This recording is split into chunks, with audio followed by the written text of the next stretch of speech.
은혜 받으실 하나님의 말씀은 마가복음 16장 14절부터 18절까지 우리 함께 읽습니다. 그 후에 11 제자가 음식 먹을 때에 예수께서 그들에게 나타나사 그들의 믿음 없는 것과 마음이 완악한 것을 꾸짖으시니 이는 자기가 살아난 것을 본 자들의 말을 믿지 아니함일라라. 또 이르시되 너희는 온 천하에 다니며 만민에게 복음을 전파하라. 믿고 세례를 받는 사람은 구원을 얻을 것이요 믿지 않는 사람은 정죄를 받으리라. 믿는 자들에게는 이런 표적이 따르리니 곧 그들이 내 이름으로 귀신을 쫓아내며 새 방언을 말하며 뱀을 집어 올리며 무슨 독을 마실지라도 해를 받지 아니하며 병든 사람에게 손을 얹은 적 나으리라 하시더라. 아멘. 할렐루야. 우리 한번 선포합시다. 우리 모두 정확하게 듣고 행하십시다. 아멘. 할렐루야. 모든 오해는 어디서 옵니까? 정확하게 듣지 못해가지고 오해가 생기는 거예요. 그 오해 하나를요 잘못 전하면은 듣는 사람은 그것이 평생 가슴에 응어리가 될 수가 있어. 그래서 우리가 전할 때 정확하게 전해야 되고 들을 때도 정확하게 들어야만 합니다. 잘못 들었을 때는 다시 확인해야 돼요. 왜냐하면 그것을 우리가 제대로 행해야 되기 때문에. 저는 오늘 본 말씀을 통하여 불러주는 대로 삽시다 라는 제목입니다. 불러준 대로 삽시다. 여기에서 불러주는 대로 삽시다는 하나님께서 말씀하신 대로 삽시다 이 말이에요. 제가 만약에요 여러분에게 이곳에서 여러분에게 성도 여러분 우리 모두가 대한민국 사람이라고 확신을 하고 있는 사람 손들어 보십시오 라고 말한다면 아마 그럴 거예요. 아니 생뚱맞게 목사님께서 물을 것을 물어야지 무슨 별것을 다 물어보고 계시네 할 거예요. 이렇게 마음에 생각할 거예요. 그러니까 여러분에게 여러분 대한민국 사람이라고 확신하고 있는 사람 손들어 보세요 하면은 들을까 말까 자신 있게 들어야 되나 아니면 어떻게 해야 되나 엉거주춤할 수도 있어요. KBS 방송 프로그램 중에 월요일 저녁에 하는 프로그램이 있습니다. 뭐냐면 우리말 겨루기란 프로그램이에요. 우리말 겨루기 프로그램. 여러분 그거 참 볼만해요. 볼만해요. 낱말풀이에서부터 바르게 쓰기 또 띄어쓰기 등의 순서가 있는데 100% 맞추어서 달인으로 뽑히는 것을 쉽게 볼 수가 없어요. 거의 다 한국 사람이 나오는데도 심지어 학교 선생님이 나와서도 이거를 100% 맞아가지고 달인으로 뽑힌 사람이 없더라고. 그러면서 선생님이 뭐라고 그러느냐 학생들 앞에 가서 창피할지 모르지만 그래도 나왔습니다 그러더라고. 지금이야 초등학교 입학하기 전에 웬만하면 한글을 다 깨우치고 숫자 헤아리는 것까지 다 익힌 후에 입학을 합니다만 저희들 학교 다닐 때만 보더라도 학교에 들어가서 처음 배우는 것이 뭡니까? 한글의 모음과 자음이요. 기역, 니은, 디귿, 니을 이것에서부터 아야, 어이요, 오이요, 우이요 이거 배우는 거예요. 이거를요 배웁니다. 그리고 그걸 계속해서 몇 번씩 써오라고 숙제도 냅니다. 또 산수라고 하지요. 산수 이제는 또 셈번이라고 써요. 셈번. 지금은 수학이라고 그러더라고요. 이 수학도 1, 2, 3, 4를 처음부터 배우는 거예요. 그래가지고 그것을 숙제를 내기도 합니다. 1, 2, 3, 4 써가지고 100가지 몇 번 써오라고. 또 그리고 받아쓰기 공부도 합니다. 한글을 몰라가지고 선생님이 칠판에다 크게 글씨를 써놓고 따라서 읽는 시간도 있어요. 무슨 뜻인지도 모르고 맹목적으로 선생님을 따라서 공부하고 숙제도 국어책 몇 페이지에서 몇 페이지까지 그대로 써오는 숙제. 수학도 1에서 100까지 몇 번 써오는 숙제 등을 냅니다. 요즘 초등학교 1학년에게 이와 같은 숙제를 내는 선생님은 없을 거예요. 왜? 다 배워가지고 오니까.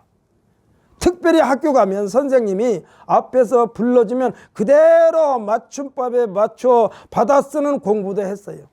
지금 생각해 보니까 왜 이렇게 했을까? 기초를 튼튼히 쌓는 공부였던 거예요. 사랑하는 성도 여러분, 여러분의 기초가 튼튼합니까? 한글에 대한 기초가 튼튼합니까?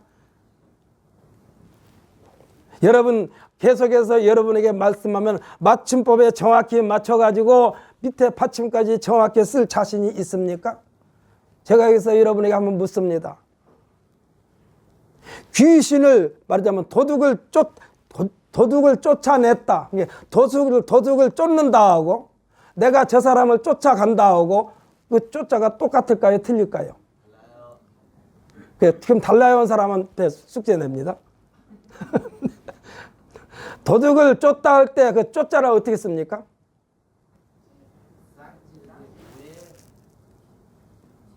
아래 지읒. 쌍지읒이라고 그랬죠?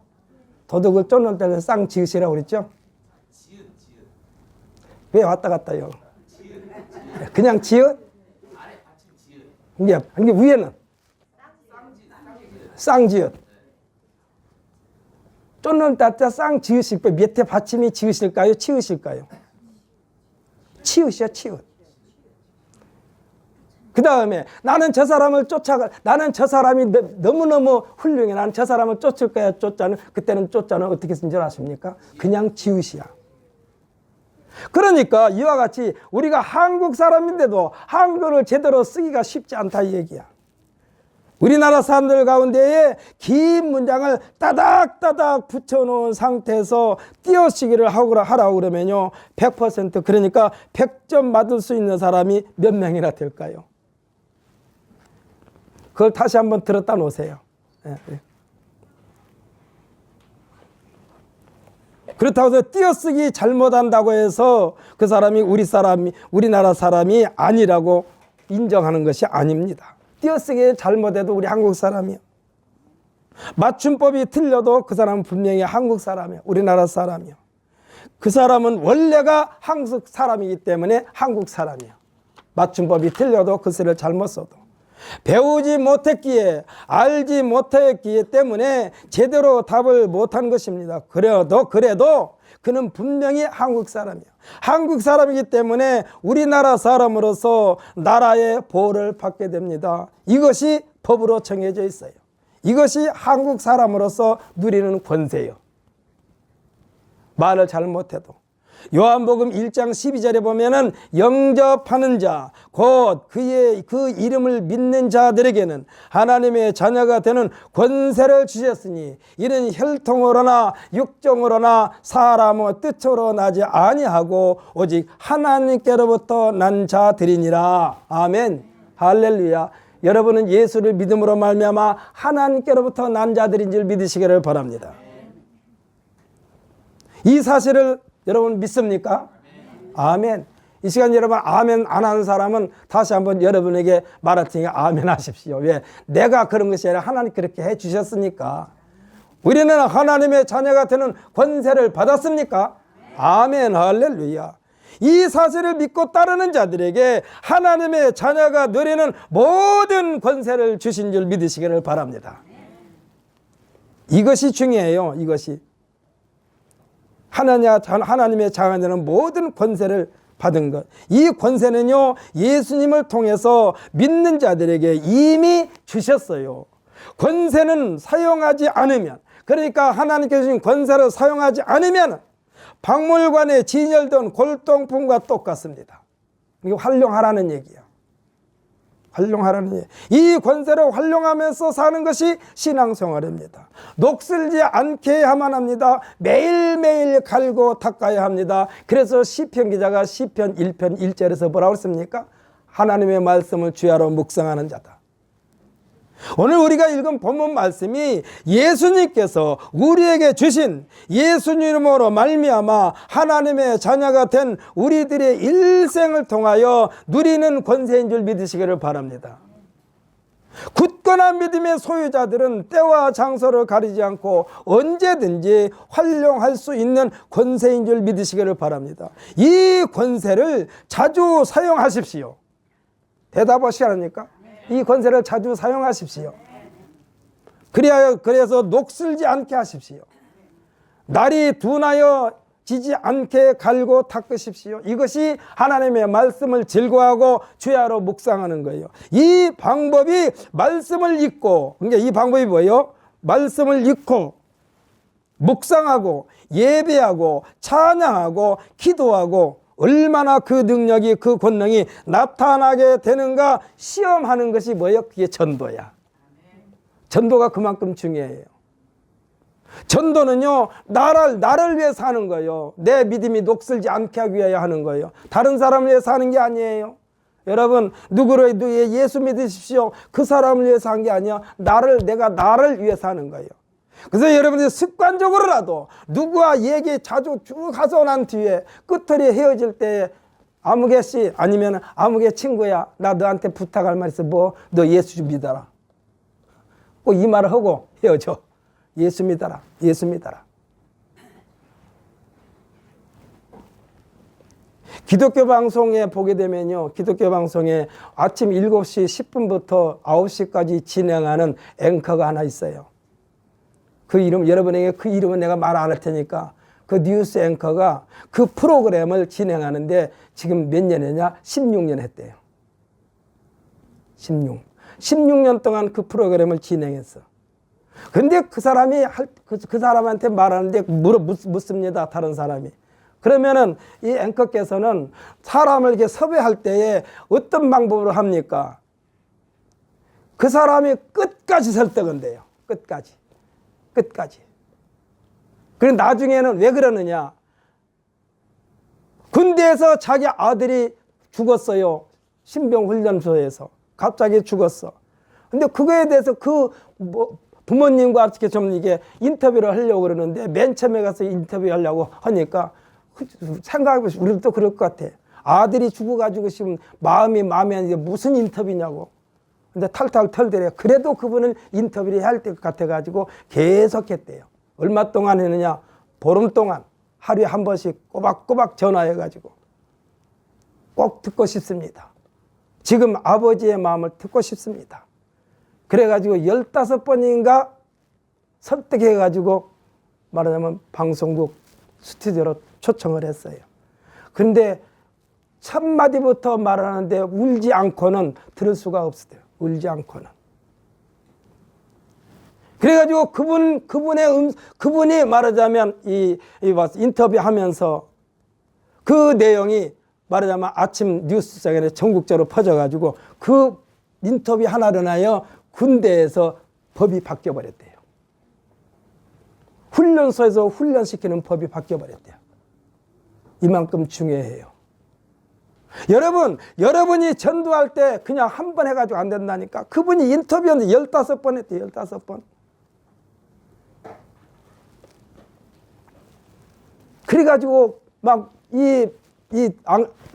방송을 진행하는 앵커가 중간에 자꾸 눈물이 나오는데 앵커가 울면 안 되니까 자기 사람 막 꼬집으면서 참았대요. 꼬집으면서. 왜냐하면 자기는 흥분하지 말아야 되고 자기는 울지 않아야 되니까 속으로만 울고 막 더 눈물이 나오려고 또 다 꼬집었대요. 꼬집었대. 나중에 방송 끝나고 보니까 자기 살이 다 시퍼렇게 멍들었더래요. 사랑하는 성도 여러분, 여러분이 누구를 전도할 때 몇 번이나 해보셨습니까? 성경에서는 분명히 써요. 듣든지 아니 듣든지 전하라고 그랬으니까 우리는 계속해서 전하시기를 예수님의 이름으로 부탁을 드립니다. 이 전도요, 이것이. 전도의 현장에서 하나님의 능력이 나타나고, 할렐루야. 전도의 현장에서 하나님의 기적이 나타난다니까.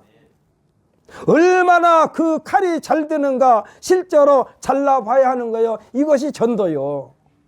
칼이 잘 드는가 안 드는가는요, 전도를 해만 알아. 그래서 한 번에서 안 들으면 집에서 또 칼을 가는 거예요. 또 두 번째 가서 안 들으면 또 칼을 더 세게 가라. 그래서 칼 가는 것이 뭐예요? 말씀 읽고 기도하고 성령님을 의지하는 게 칼 가는 시간이에요. 칼을 세워가지고 계속해서 그 사람이 돌아갈 때까지. 생활과 전도는요, 말씀의 능력을 체험하는 유일한 방법인 줄 믿으시기를 바랍니다. 우리가 띄어쓰기 잘하는 방법, 맞춤법을 잘 익히는 방법이 한 가지 있습니다. 여러분에게는 성경을 읽을 때에 글자와 글자 사이가 띄어져 있는 곳은 정확하게 띄어서 읽고, 할렐루야. 그러니까 성경 말씀을 읽을 때 글자와 글자 사이에 띄어쓰기가 되어 있으면 그대로 띄어서 정확하게 읽고 또 글자 한자를 정확하게 읽으십시오. 그리하면 됩니다. 이것을 정확하게 실천하는 목사님이 계시는데 그 유명한 목사님이 누구냐? 교단을 초월해서 종교를 초월해서 존경받는 목사님이 한 분 계셔. 그분이 한경직 목사님이야. 한경직 목사님. 지금도 여러분 집에 가서 혹시 유튜브에서 한경직 목사 치면은 그 목사님의 설교 들을 수 있어요. 그 목사님의 설교를 들어보면요, 마치 초등학교 선생님이 1학년 학생들에게 또박또박 정확하게 우리말을 가르쳐 주는 것과 똑같습니다. 아주 발음도 정확해요. 85세에 설교하는 내용이나 젊었을 때 설교하는 내용이나 아주 또렷또렷하게 정확하게 발음. 야, 어떻게 그렇게 할 수 있을까? 빨리빨리 하시지도 않아요. 천천히 하면서 정확하게. 그러니까 이 복음은요, 정확하게 전해야 되고 정확하게 들어야 한다는 얘기예요. 우리가 복음을 전하는 일이 있어 말을 아주 유창하게, 많은 말을 유창하게 한다고 해서 그 말로 말미암아 듣는 그들에게 믿음이 들어가는 것이 아니라 확실하게 정확하게 이해시켜야만 된다 이 말이야. 할렐루야. 분명하게 하나님은요, 아담에게도 복음을 심어 주셨어요. 아주 정확하게 간단하게 정해 주셨어. 그 장면이 창세기 2장 15절로부터 17절까지인데 여기 한번 읽어볼까요? 성경책 맨 앞에 쪽이야. 창세기. 구약성경 3페이지입니다. 맨 앞쪽이야.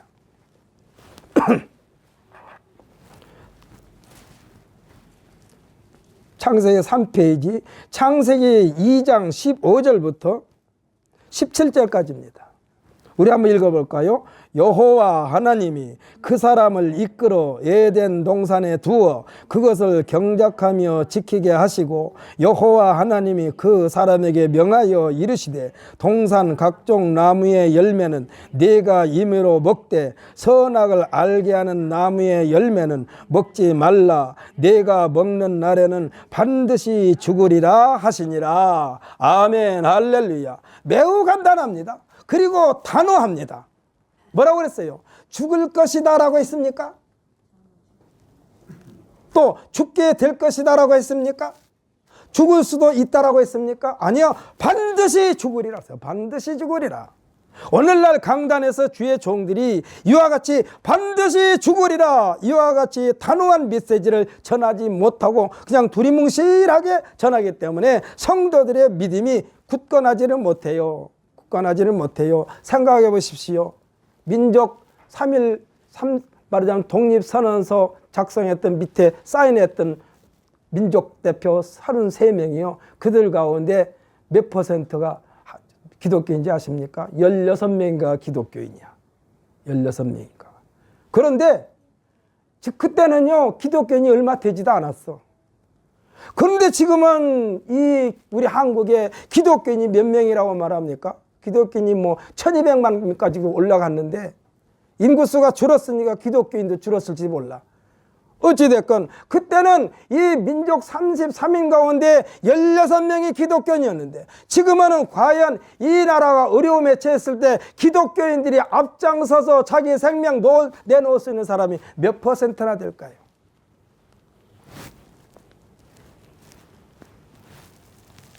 예수님은 분명히 우리에게 말씀하셨어요. 너희는 세상의 빛이라. 할렐루야. 저와 여러분은요, 빛된 삶을 살아야 돼요. 반드시 죽으리라. 반드시 죽으리라. 두리뭉실하게 신앙생활 하지 말라는 얘기요. 33인들이 거의 다 잡혀서 죽었잖아요. 거의 다 죽다시피 했죠 뭐. 나중에 그들 가운데는 또 변심해가지고 일본 사람들한테 설득당해가지고 다시 친일로 간 사람도 없지 않아 있긴 있어요. 법의 심판을 받기 전에 검사와 변호사가 법에 준함한 심판을 받게 하려는 검사와 할 수만 있으면 법의 융통성을 활용하려는 변호사 사이에는요, 옥신각신합니다. 왜 그럴까요? 이 사람은 범인이야. 그러니까 이 사람은 철저하게 이 사람은 법의 심판을 받아야 돼. 변호사는 뭐라고 말합니까? 이 사람이 어쩔 수 없이 그러니까 좀 정상을 참작해 달라고 하면서 형을 줄이려고 애를 써요.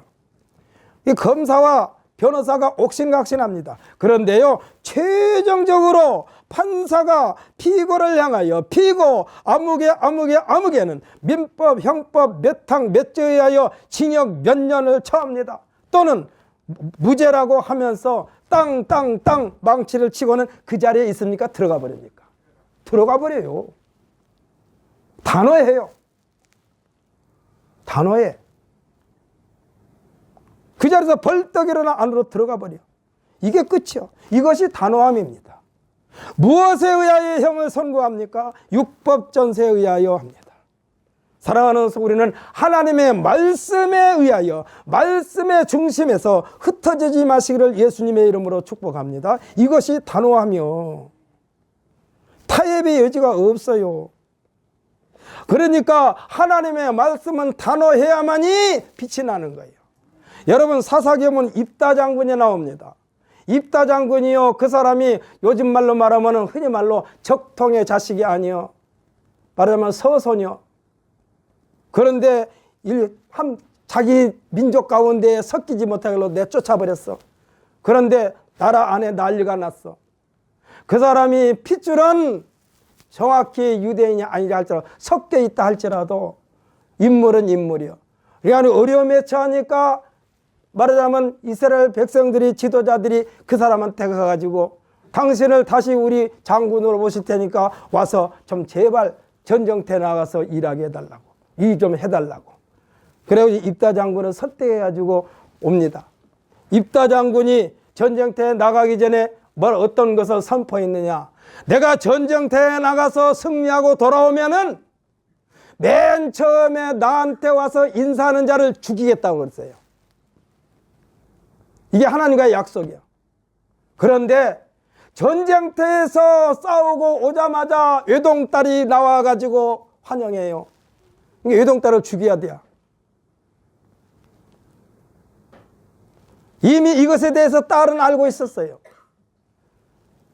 외동딸을 죽여야 돼. 그러니까 딸 입장에서 이 딸의 신앙이 더 아주 단언. 이 딸이 아버지한테 빌미를 달라고 그래요. 내가 얼마 동안 시간 준 뒤에 아버지께서 말한 대로, 약속한 대로 하소서. 가서 친구들과 이별 인사를 했든지 어쨌든지 하고 와서 아버지 칼에 죽습니다. 이게 단호함이야. 이게 단호함이야. 여러분 자신에게도 단호하게 약속을 하십시오. 할 수만 있으면 여러분 자신에게 단호하게 약속하십시오. 저는 사람의 약속을 잘 믿지 않습니다. 우리 교회에 맨 처음에 새벽 예배 있습니까? 라고 해가지고 왔던 사람이, 예, 있습니다. 1년 365일 있습니다. 명절 때도 있습니다. 얼마 동안 잘 나오더니 그 사람이 개척교회이고 말하자면 흔히 말로 목회 초보자로 생각했든지 나를 시험하려고 그랬든지 얼마 동안 잘 나오더니 중간에 뭐라고 그러냐? 목사님, 네? 다른 교회는 토요일 날 쉬던데요. 나는 토요일이고 일요일이고 계속 했으니까 우리 교회는 지금도 하고 있어요. 다른 교회는 토요일 날로 일요일 날 쉬던데요. 그럼 쉴 수도 있죠, 뭐. 그런 식으로 그런 식으로 늘어더니 그 사람이 그만두었어. 나를 길들이려고 했던 거예요.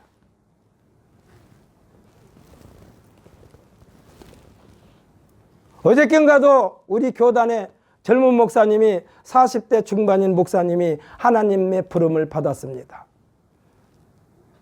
너무나 젊어서 그분의 부고 소식을 듣고 나서는 제가 눈물이 글썽글썽하고 여기서 기도하고 그 전에 말하자면 병원에 입원 중이니까 우리 목사님들한테 문자 보내가지고 기도를 많이 했어요. 그런데 막상 하나님의 부름을 받고 나니까 너무나 젊어. 지금도 머리에 생생해. 그래가지고 아주 참 울적한 마음으로 하나님 앞에 기도하고 그 다음에 빈소에 갔는데 빈소에서 또 말을 할 수가 없더라고. 잠시 머리 숙이고 하나님 앞에 기도하고 유가족을 위로하고.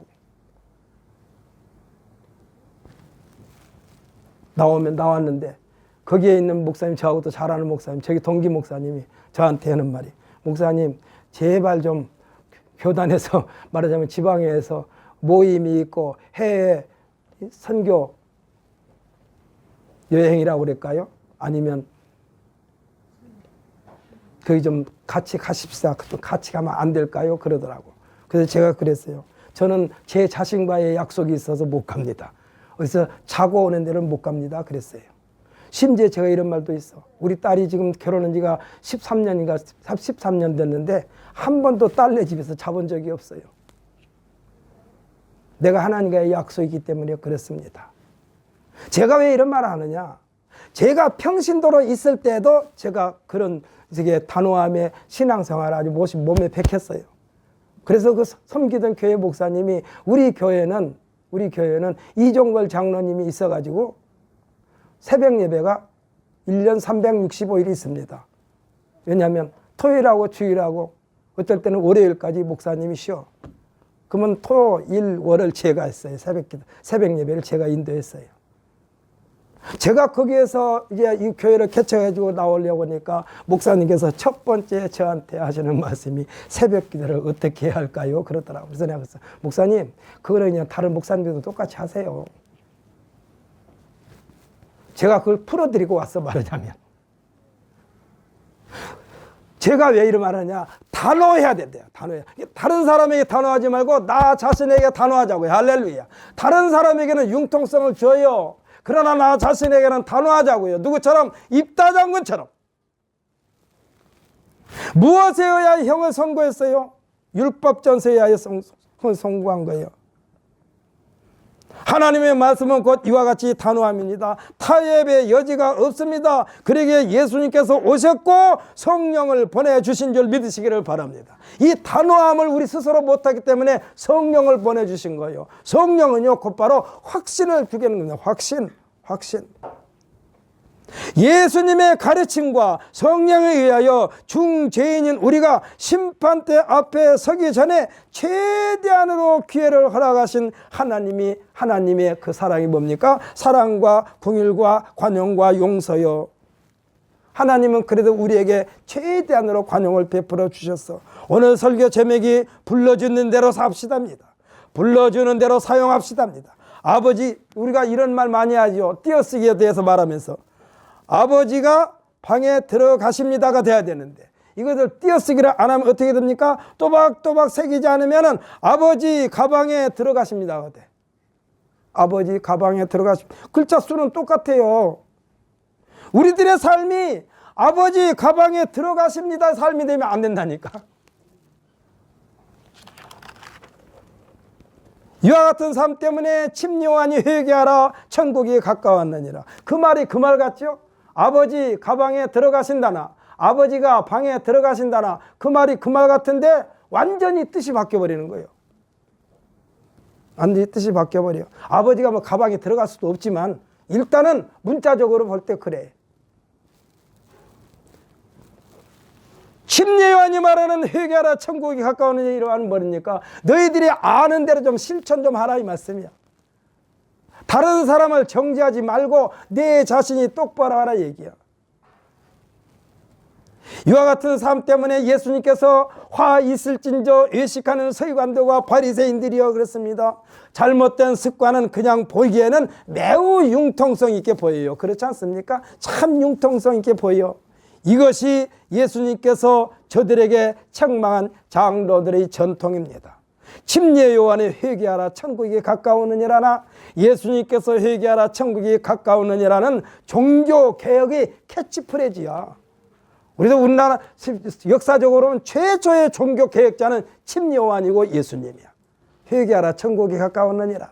우리가 종교개혁하게 되면은 15세기에 마틴 루터나 칼뱅이나 이런 사람들을 말하는데 진짜 종교개혁의 최초의 종교개혁가는 침례 요한이고 예수님이야. 회개하라 천국이 가까웠느니라. 예수님께서 이 세상에 오셔서 잘못된 저들의 전통을 깨뜨려 바로 세우려고 하는데 너무나 오랫동안 뼛속까지 스며들어 그것을 생명으로 여기는 기득권층에게 붙잡혀가지고 십자가에서 죽임을 당하신 후에야 비로소 저들이 입에서 나옵니다.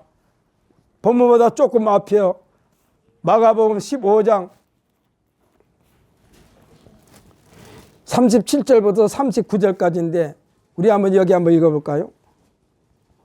마가복음 15장 37절부터 39절까지 함께 있습니다. 예수께서 큰 소리를 지르시고 숨지시니라. 이에 성소 휘장이 위로부터 아래까지 찢어져 둘이 되니라. 예수를 향하여 섰던 백부장이 그렇게 숨지심을 보고 이르되 이 사람은 진실로 하나님의 아들이었도다 하더라. 아멘 할렐루야. 이 백부장의 후회와 탄식은 이미 끝나버렸기 때문에 예수님을 죽인 그 자체에 대하여 돌이킬 수가 없게 됐어요.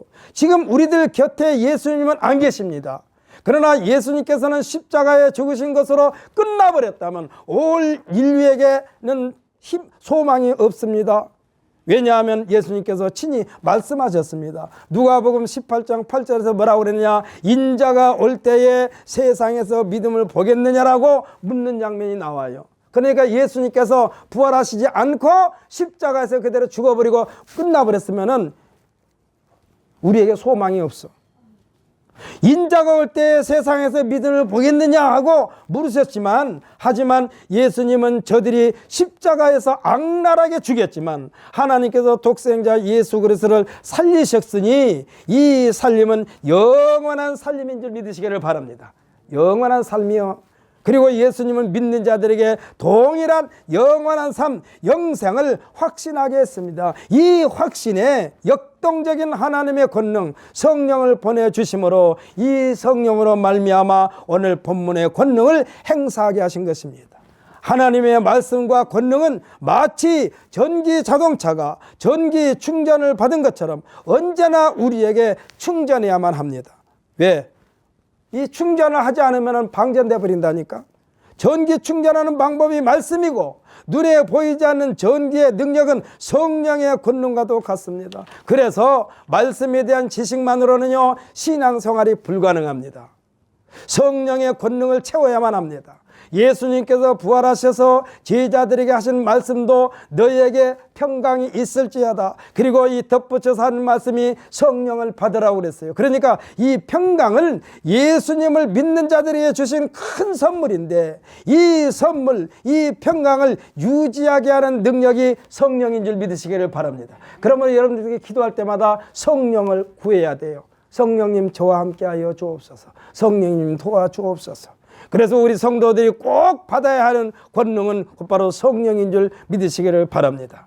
이 성령은 인격적이며 우리가 홀대하면 소멸됩니다. 사도 바울 선생은 예수님을 만나게 해 주신 분도 성령님이고 사도 바울 선생의 사역의 현장에서 그 사역을 할 수 있도록 이끄시는 분도 성령이기 때문에 데살로니가전서 5장 19절에서 뭐라고 그러냐? 성령을 소멸하지 말라 그랬어요. 성령을 소멸하지 말라. 에베소서 4장 30절에서는 하나님의 성령을 근심하게 하지 말라 그랬어요. 그 안에서 너희가 구원의 날까지 인치심을 받았느니라 그랬습니다.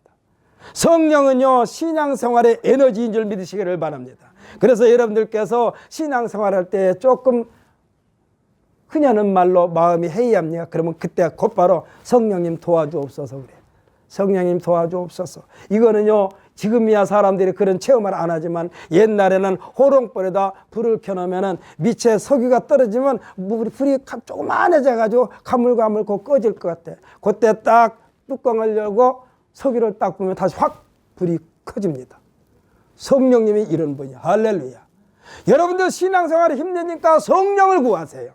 그러면 성령을 구하고 성령이 여기 임하시면 신앙생활 자체가 기쁨이요 즐거움인 줄 믿으시기를 바랍니다. 성령은요 신앙생활의 에너지입니다. 전기차가 달려가는 것은 그 전기가 에너지입니다. 이는 수시로 방전되지 않도록 충전시켜야만 합니다. 성령은 우리가 늘 사모하고 믿고 의지하고 환영하고 영접해야만이 유지가 됩니다. 언제까지일까요? 구원이 완성될 때까지. 구원이 완성이 언제까지일까요? 주님 앞에 갔을 때에 아무개야 너 추구하고 참 수고했다. 이 작은 일에 충성했으니 큰 것도 맡겠다. 이와 같이 칭찬받을 그 순간까지가 우리가 구원을 유지해야 돼요. 그 전에는요, 잘못하면 떨어져요. 여러분들 보십시오. 나무에 과일이 맺혔어요. 아주 탐스러워. 너무너무 예뻐. 그런데 중간에 폭풍이나 태풍이나 비바람을 못 이겨가지고 상처가 나서 떨어져 버리면 그거는 상품 가치가 전혀 없어. 여러분, 구원의 상품 가치를 끝까지 유지하려면 어떻게 해야만 합니까? 튼튼하게 매달려야 돼. 비바람이 불어쳐도, 눈보라가 쳐도, 폭풍이 불어쳐도 절대로 외부에서 우리에게 부딪히는 그것을 하나여 우리의 믿음이 상처받지 않게 되시기를 예수님의 이름으로 축복합니다. 이게 상처받으면 중간에 떨어져 버리는 거예요.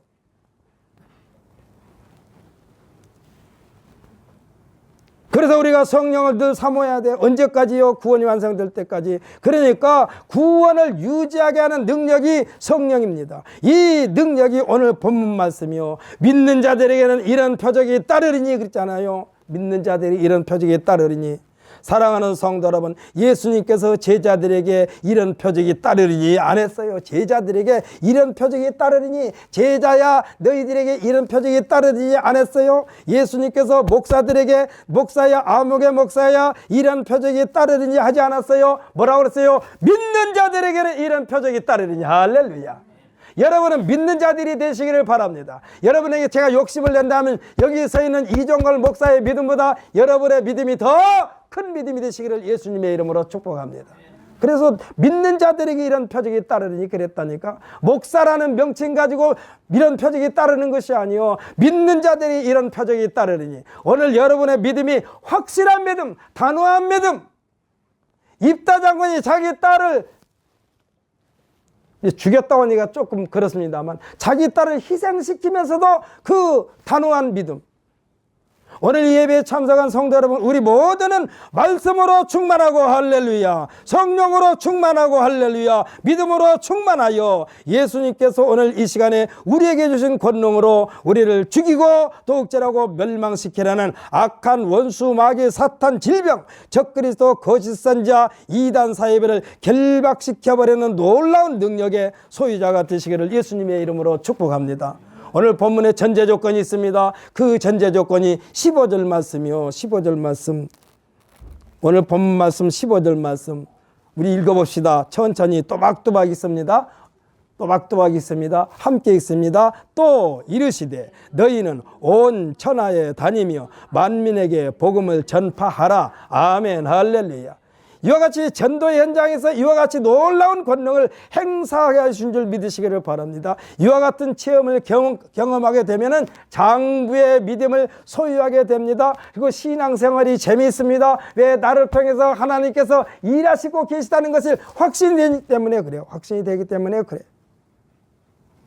흔들리지 않습니다. 신앙생활이 즐거울 수밖에 없습니다. 우리들의 마음이 긍정적인 삶으로 변화됩니다. 긍정적인 생각에 굳건한 믿음으로, 여러분, 긍정적인 생각에 굳건한 믿음으로, 이 믿음은 하나님을 믿는 믿음이요, 그리고 그 믿음으로 채우고 우리가 그 굳건한 믿음을 가지고 꿈을 꿉니다. 이렇게 나는 이렇게 될 것이야.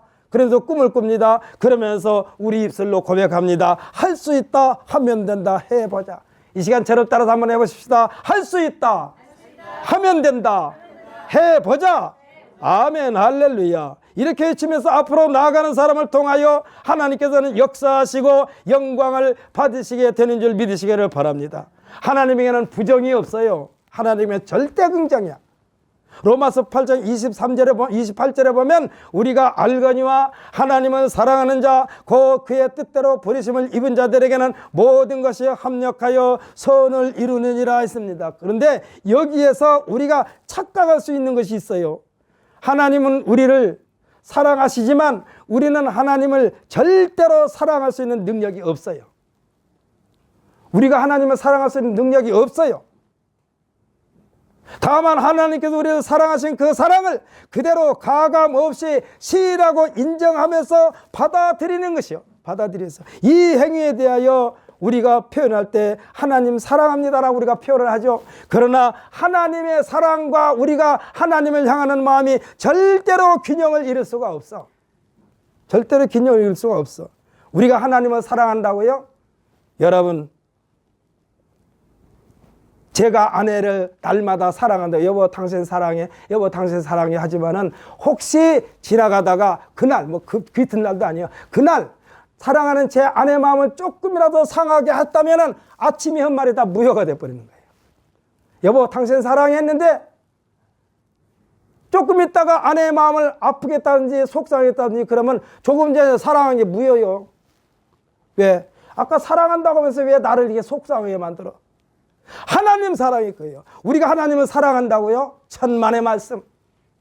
일생을 통하여 하나님을 사랑하는 마음으로 여러분에게 설교하는 이종걸 목사도 절대로 하나님을 사랑한다는 말 자체를 할 수 없을 만큼 하나님의 사랑은 어마어마한 거예요. 어머니가 자기 몸에서 나온 자식을 사랑합니다. 자신의 모든 것을 희생하면서 사랑합니다. 이 사랑이 하나님의 사랑을 닮은 사랑이라고 말합니다. 사랑하는 성도 여러분, 어머니의 이 사랑에 보답한다고 그 자식이 어머니를 사랑하는 그 사랑이 어머니의 사랑과 균형을 이룰 수 있을까요? 없어요. 없어요. 어머니의 사랑과 균형 못 이뤄요. 죽었다 깨나도. 절대 불가능해요. 우리가 하나님을 죽도록 사랑한다 해도 비교 자체가 불가능해요. 하나님께서 우리를 사랑하시는 그 사랑이 우리의 삶의 에너지입니다. 그러니까 하나님께서 주신 그 사랑의 에너지로 우리가 살고 있는 거예요. 여러분, 스스로 호흡을 하지 못하여 병원에 가면은 산소 호흡기를 끼고 우리가 숨을 쉬는 사람 봤지요? 그거요, 하나님께서 주신 것을 우리가 활용하지 못하니까 기계의 힘을 빌리는 거예요. 하나님의 사랑, 절대로 우리가 하나님의 사랑을 그대로 하나님 사랑을 우리가 돌려드릴 수가 없어. 우리가 하나님의 뜻을 왜곡하여 망쳐놓았어도 하나님께서 우리를 사랑하시는 그 사랑의 능력으로 모든 것을 총동원시켜가지고, 그러니까 하나님께서 동원시키는 겁니다. 하나님께서 총동원시켜가지고 하나님의 선하신 뜻을 이루신다는 사실을 믿으시기를 바랍니다. 우리가 망쳐놨어도. 지금까지 인류의 발전사는요, 지극히 하나님의 뜻을 거스르는 역사였어요. 왜냐하면 우리들의 삶을 어떻습니까? 죽이고 부서뜨리고 파괴하고 폐허를 만드는 피해 역사였어요. 지금도 그 역사가 지금 진행되고 있지 않습니까? 아니, 소련이란 땅덩어리를요, 우리가 지도책을 펴놓고 보면 우크라이나는 소련이란 땅덩어리, 러시아라는 땅덩어리 보면 조그마한 땅덩어리요. 그 큰 땅덩어리가 뭐가 부족해서 그 자기보다 땅보다 작은 우크라이나를 꼭 침범하느냐고. 부서뜨리고 파괴하고 폐허로 만드는 피해 역사, 이것을 미화시키는 단어가 뭡니까? 혁명이라는 말을 붙여. 혁명 같은 말하고 앉았네. 다 때려 부수면서 무슨 혁명이야. 이 폐허를 딛고 일어나 발전시키면 또 거기에 또 새로운 명칭이 붙습니다. 그 좋은 예가 우리나라에 있지 않습니까? 6.25 전쟁으로 말미암아 온 땅덩어리가 잿더미가 됐는데, 이 잿더미를 딛고 일어나 발전시켰다고 해서 붙여지는 이름이 뭡니까? 한강의 기적이라고 해. 이와 같은 결과를 놓고 보면 하나님께서 인류를 사랑하시는 그 사랑이 놀라운 기적을 만들어내신다는 사실을 믿으시기를 바랍니다. 사랑하는 성도 여러분, 전지전능하신 하나님의 모든 것을 몸에 지니고 우리들 속으로 오셔서 우리들의 참 소망이 되시는 예수님의 지상 최대의 명령이 오늘 우리에게 주신 예수님의 분부의 말씀이요, 선생님이 불러주신 내용을 초등학교 1학년생이 깍두기 노트에 정확하게 띄어쓰기 하는 마음으로 또박또박 실천함으로써 예수님이 불러주신 대로 삶을 펼치는 우리 모두가 되시기를 예수님의 이름으로 축복합니다.